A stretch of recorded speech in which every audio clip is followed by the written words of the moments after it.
Esta es una coproducción entre el Instituto Nacional para la Educación de los Adultos, INEA, y el Instituto Nacional de los Pueblos Indígenas, INPI. ¿Qué tal? Bienvenidos y bienvenidas a Comunidad INEA Radio. Ya a poco de que termine el año. Nosotros somos Matías Velázquez y Alejandra Cruz López, acompañado de todas las personas que hacen posible este programa. Esperamos que ya estén todas y todos listos para empezar. Esto es Comunidad INEA Radio. Hoy en Comunidad INEA Radio conoceremos la segunda parte de las efemérides del mes de noviembre. Hablaremos de la Revolución Mexicana. Recorreremos las páginas del libro Los Relámpagos de Agosto de Jorge Ibargüengoitia. Disfrutaremos de la canción La Cucaracha. Descubriremos algunos datos interesantes del Estadio Olímpico Universitario a 70 años de su inauguración. Conoceremos la leyenda del Jardín de las Estatuas. Y aprenderemos a elaborar un rico dulce mexicano en el sabor de mi pueblo. Estos temas son los que tendremos durante esta emisión, así que comencemos conociendo la segunda parte de las efemérides del mes con Connie Torres. Hola, los invito a escuchar la segunda parte de las efemérides del mes de noviembre. 16 de noviembre se conmemora el Día Internacional para la Tolerancia, que busca reflexionar sobre el respeto y la apreciación de la riqueza y variedad de las culturas del mundo y las distintas formas de expresión de los seres humanos. 17 de noviembre de 1905 nace el dramaturgo Rodolfo Usigli, considerado el padre del teatro moderno mexicano, autor de Corona de Sombras. 18 de noviembre de 1824 se erige el Distrito Federal y el Estado de Coahuila. 20 de noviembre de 1910, Francisco I. Madero proclamó el Plan de San Luis, el cual convocó a la población mexicana a levantarse en armas contra el gobierno de Porfirio Díaz, quien había ostentado el poder durante 36 años. Desde entonces, se conmemora año con año el aniversario del inicio de la Revolución Mexicana. El 20 de noviembre de 1914 nace el escritor José Revueltas. Su obra incluye novelas, cuentos, ensayos, crónicas, guiones de cine, obras de teatro y poesía. Es autor de El Apando, Los Muros de Agua y El Luto Humano. 21 de noviembre de 1922 muere Ricardo Flores Magón, escritor y filósofo socialista y activista mexicano, figura importante en la Revolución Mexicana. El 21 de noviembre de 1952 se erige el estado de Baja California. 22 de noviembre de 1994 se inaugura el Centro Nacional de las Artes en la Ciudad de México, con el objetivo de explorar nuevos modelos de educación, investigación y difusión artística, así como por fomentar la interdisciplina en el arte e impulsar nuevas tecnologías en el ámbito cultural. 22 de noviembre se conmemora el Día del Músico. Se celebra la riqueza de los géneros y ritmos que han trascendido universalmente para acompañar a la humanidad desde hace mucho tiempo. 23 de noviembre de 1883 nace José Clemente Orozco, caricaturista, muralista y litógrafo mexicano, quien retrata la condición humana de forma apolítica. Se interesó por valores universales, de ahí que sus imágenes más características comuniquen la capacidad del hombre de controlar su destino y su libertad ante los efectos determinantes de la historia, la religión y la tecnología. También el 23 de noviembre conmemoramos el Día de la Armada de México. 24 de noviembre de 1957 muere Diego Rivera, destacado muralista, realista y cubista latinoamericano del siglo XX. 25 de noviembre se conmemora el Día Internacional de la Eliminación de la Violencia contra la Mujer. Un día como hoy, pero de 1960, las hermanas Mirabal fueron brutalmente asesinadas por ser mujeres y activistas. En su honor a su lucha, este día busca crear una reflexión y erradicar la violencia contra las mujeres y las niñas en el mundo. 26 de noviembre de 1983. Recordamos al escritor mexicano Jorge Ibargüengoitia, destacado narrador, dramaturgo y ensayista considerado como uno de los autores de la literatura hispanoamericana más agudos e irónicos.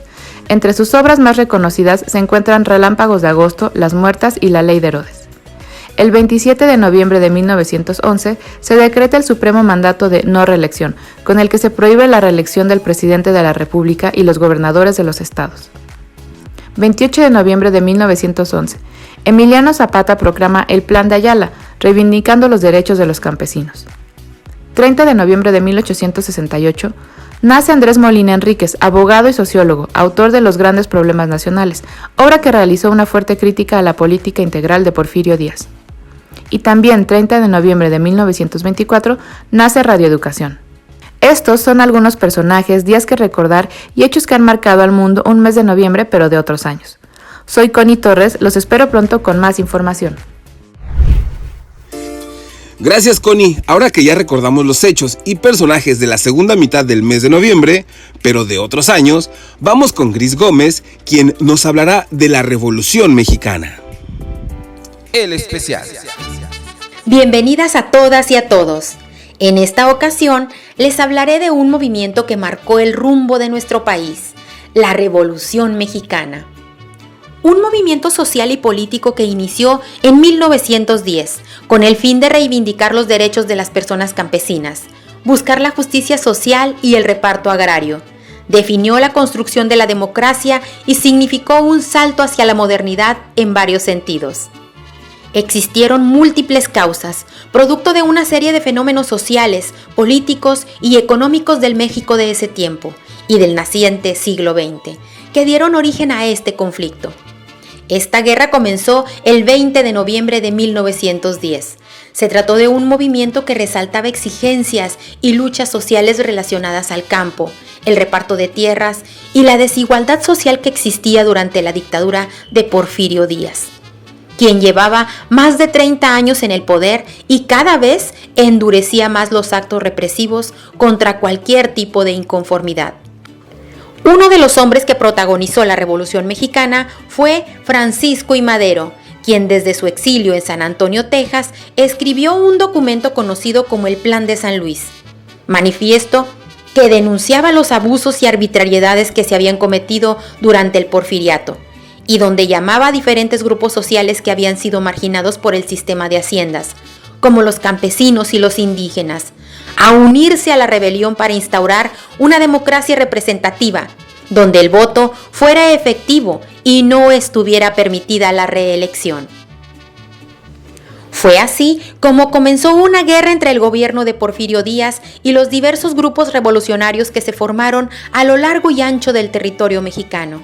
De estos, los más importantes eran los formados por los generales Pascual Orozco y Francisco Villa en el norte, y el Ejército Libertador del Sur, liderado por Emiliano Zapata. Durante esta época destacaron por su participación algunas mujeres mexicanas, como lo es el caso de Carmen Cerdán, quien es considerada la primera mujer revolucionaria de México.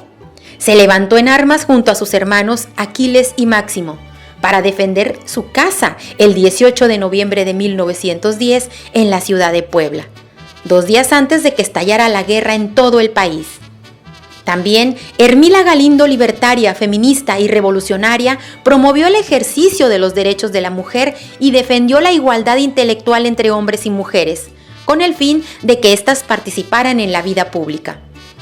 Juana Belén Gutiérrez fue una periodista que combatió al lado de Emiliano Zapata.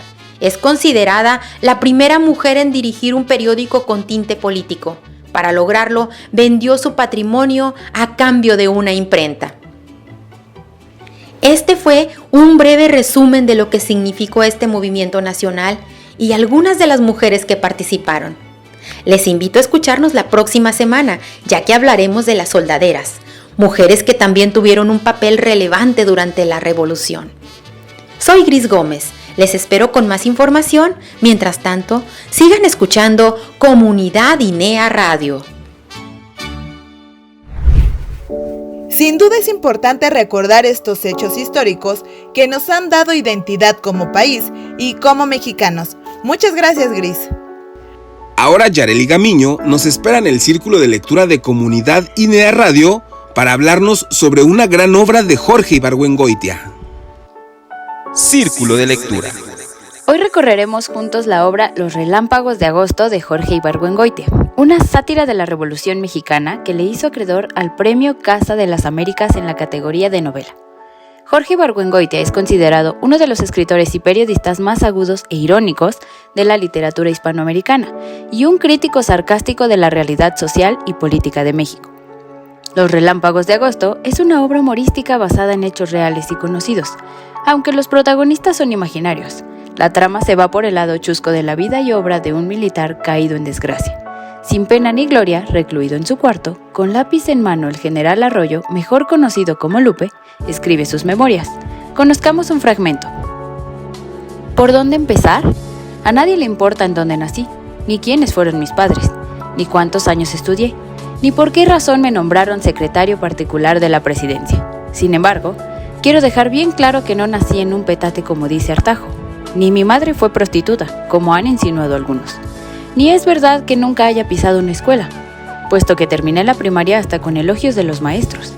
En cuanto al puesto de secretario particular de la Presidencia de la República, me lo ofrecieron en consideración de mis méritos personales, entre los cuales se cuentan mi refinada educación, que siempre causó admiración y envidia, mi honradez a toda prueba, que en ocasiones llegó a arrancarme dificultades con la policía, mi inteligencia despierta y, sobre todo, mi simpatía personal, que para muchas personas envidiosas resulta insoportable. Así comienza la obra, cuando el general inicia sus remembranzas describiendo cómo fue nombrado secretario particular por su colega Marcos González, quien había ganado las elecciones presidenciales. Sin embargo, cuando Arroyo viaja a la capital descubre que el mandatario electo falleció. Una vez en los funerales, rodeado por un mar de recelos y ambiciones, el protagonista se reúne con otros personajes y pacta la forma por medio de la cual buscarán concentrar el poder en manos del grupo que los representa. Pero Vidal Sánchez, entonces presidente en funciones, que hace referencia a Plutarco Elías Calles, designa como gobernante interino a Pérez H., viejo enemigo de Arroyo. Si quieren saber cómo fue que encerraron a Lupe en el calabozo del cuartel de San Pedro, desde donde narra toda la obra, les invito a leer Los Relámpagos de Agosto. Soy Yareli Gaviño. Sigan practicando su lectura. Si les gusta la ironía, les recomendamos consultar la obra de este gran escritor. Gracias, Yareli, te esperamos pronto para seguir recorriendo juntos el maravilloso mundo de los libros. Antes de pasar a la sección musical, vamos a compartirles nuestras redes sociales y datos de contacto para que podamos estar en comunicación directa. En Facebook y en YouTube nos encuentran como INEA Nacional. En Twitter, nuestra cuenta es @INEAMX. Y en Instagram nos encuentran como INEA_MX. Ahora sí, vamos a disfrutar de la canción revolucionaria La Cucaracha.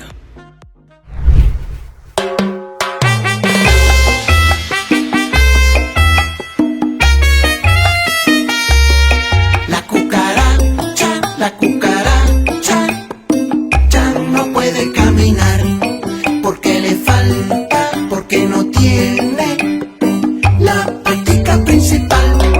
La cucaracha ya no puede caminar porque le falta, porque no tiene la patica principal. La cucaracha contenta tiene ganas sin parar, aunque le falta una pata, nunca deja de bailar. La cucaracha contenta tiene ganas sin parar, aunque le falta una pata, nunca deja de bailar. La cucaracha ya no puede caminar porque le falta, porque no tiene la patica principal. La cucaracha ya no puede caminar porque le falta, porque no tiene la patica principal. La cucaracha contenta tiene ganas sin parar, aunque le falta una pata, nunca deja de bailar. La cucaracha contenta tiene ganas sin parar, aunque le falta una pata, nunca deja de bailar. La cucaracha ya no puede caminar porque le falta, porque no tiene la patica principal. La cucaracha.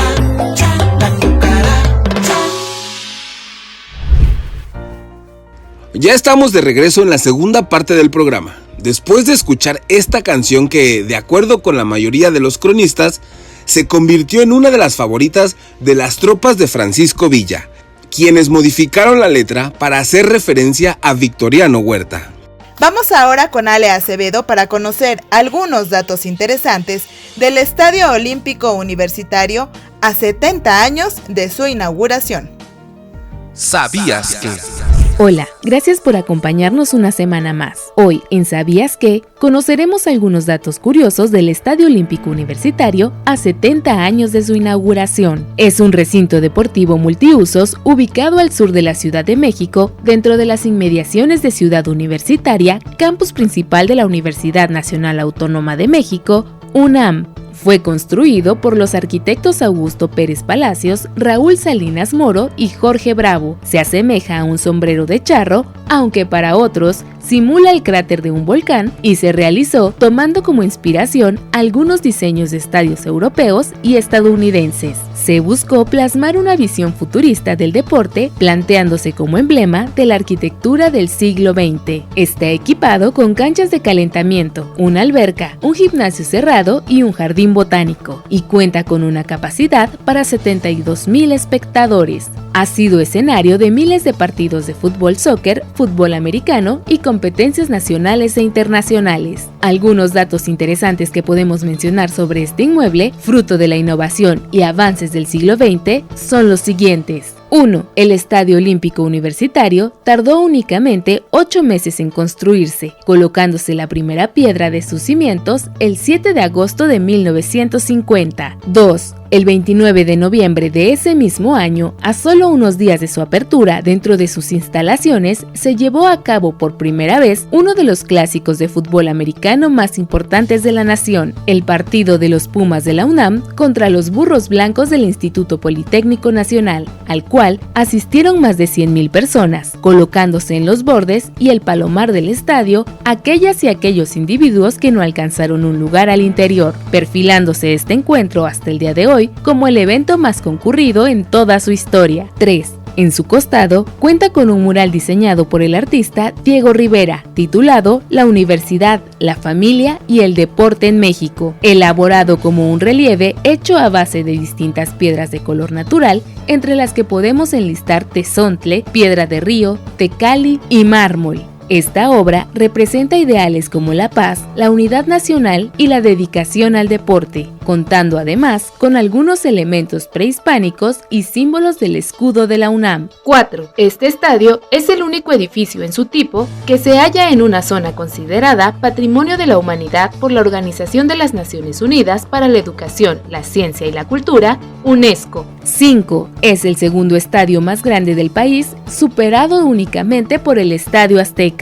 6. Ha servido como sede principal de varias contiendas deportivas importantes a nivel nacional, como los Juegos Panamericanos de 1955, los Juegos Centroamericanos y del Caribe de 1954 y 1990 y los Juegos Olímpicos de 1968. Así también se usó como escenario de 4 partidos de la Copa Mundial de Fútbol en 1986 y todos los encuentros del Campeonato Panamericano del Fútbol de 1956. Se usó como escenario de 4 partidos de la Copa Mundial de Fútbol de 1986 y de todos los encuentros del Campeonato Panamericano de Fútbol de 1956. Estos son algunos datos interesantes de este recinto deportivo que podemos conocer en vivo o a través de internet. Yo soy Alejandra Acevedo. Los espero la próxima semana con más datos interesantes. Hasta entonces.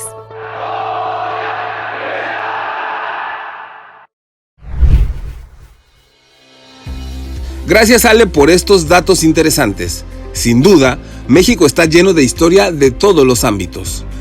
Ahora escucharemos a Leonardo da Silva, quien nos comparte una leyenda con un gran mensaje. Leyendas para soñar. Hace mucho tiempo existía un lugar mágico que guardaba grandes maravillas y tesoros del mundo. No era un lugar oculto ni escondido y cualquiera podía tratar de acceder. Bastaba cumplir un requisito: ser una buena persona. Allá fueron a buscar fortuna Ali y Benaisa, 2 jóvenes amigos. Ali fue el primero en probar suerte. Pronto se encontró en medio de un bello jardín adornado por cientos de estatuas tan reales que daba la sensación de que en cualquier momento podrían echar a andar o a llorar por su gesto, pues era más bien triste y melancólico. Pero Ali no quiso distraerse de su objetivo y, conteniendo sus ganas de seguir junto a las estatuas, siguió caminando hasta llegar a la entrada de un gran bosque. Esta estaba custodiada por 2 estatuas de piedra gris muy distintas de las demás. Una tenía el gesto enfadado y la otra claramente alegre. Junto a la entrada se podía leer una inscripción: la bondad de tu carácter deberás a las piedras contar. Así que Alí se estiró, aclaró la garganta y dijo: yo soy Alí y soy una buena persona. A nadie he hecho ningún mal y nadie tiene queja de mí. Tras un silencio, la estatua de gesto alegre comenzó a cobrar vida y bajándose de su pedestal dijo amablemente: excelente, tu bondad es perfecta para este sitio. Está lleno de estatuas como tú. A nadie hacen mal y nadie tiene queja de ellas.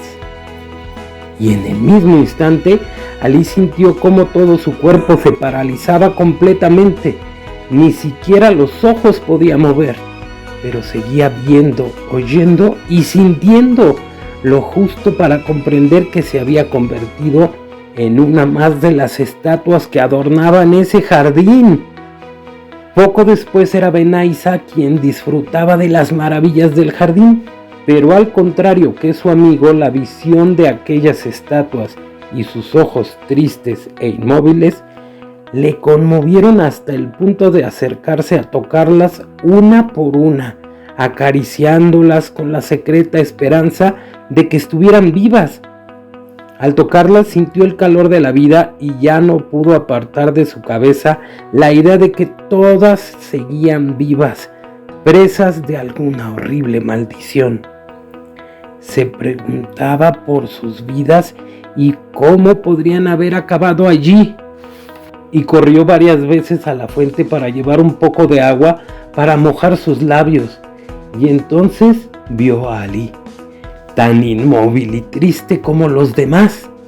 Benaisa, olvidando para qué había ido allí, hizo cuanto pudo por liberar a su amigo y a muchos otros más, sin ningún éxito. Finalmente, vencido por el desánimo, se acercó a las estatuas que custodiaban la entrada del gran bosque. Leyó la inscripción, pero sin hacer caso de la misma, habló en voz alta: otro día defenderé mis buenas obras, pero hoy tengo un amigo atrapado por una maldición y muchas otras personas junto a él, y quisiera pedir su ayuda para salvarlos. Cuando terminó, la estatua de gesto enfadado cobró vida, entre gruñidos y quejas, y sin perder su aire enojado dijo: ¡qué mala suerte! Aquí tenemos a alguien que no es una estatua. Habrá que dejarle pasar y encima se llevará una de nuestras estatuas. ¿Cuál eliges? Benaisa dirigió entonces la vista hacia su amigo, que al momento recuperó el movimiento y corrió a abrazarse con él, mientras los árboles del bosque se abrían paso para dejar ver un mundo lleno de maravillas y felicidad.